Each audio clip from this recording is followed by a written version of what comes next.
peculiar challenge this year is how do you reduce the fiscal deficit without imparting a negative fiscal impulse? And there's only one way to square that circle, which is you finance the extra expenditure through higher asset sales. Any other way, if you're raising taxes or tightening compliance, that's going to result in higher tax to GDP, right? Or you have to cut expenditures. Yeah. So you want to do it where you're relying purely on automatic stabilizers and asset sales. I mean, this may be too cute a solution, but frankly, given these unique times, we'll have to be very creative. The risk is going to be if we tighten too soon next year, right?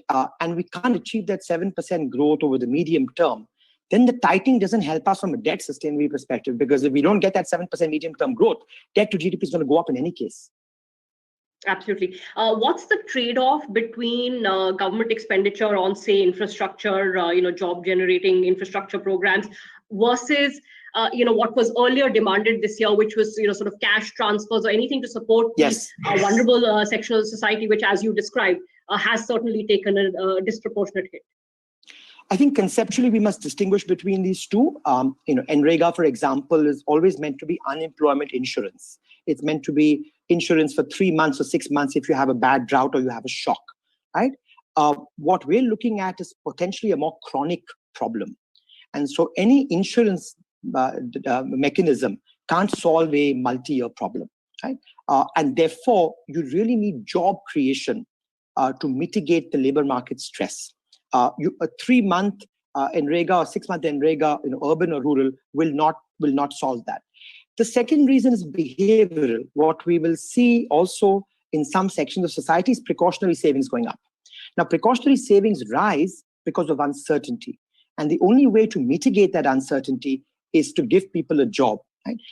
The uncertainty won't go away if you give them cash transfers for 3 months or 6 months. It's only when they have the conviction of a permanent job will they reduce their precautionary savings and spend more.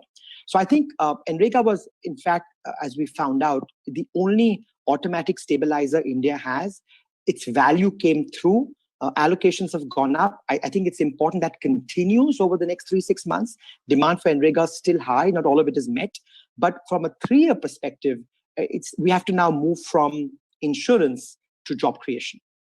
Okay, understood. Sajjid, just a question on some of these suggestions that have been thrown out during the course of the year, urban jobs, guarantees, etc. But perhaps this is not the right time to set up new programs with the expectation that they will pay dividends right now. Sure, if in the long term we decide that those are directions we want to go on, maybe, but we should stick with what we have in terms of pipelines to push through really.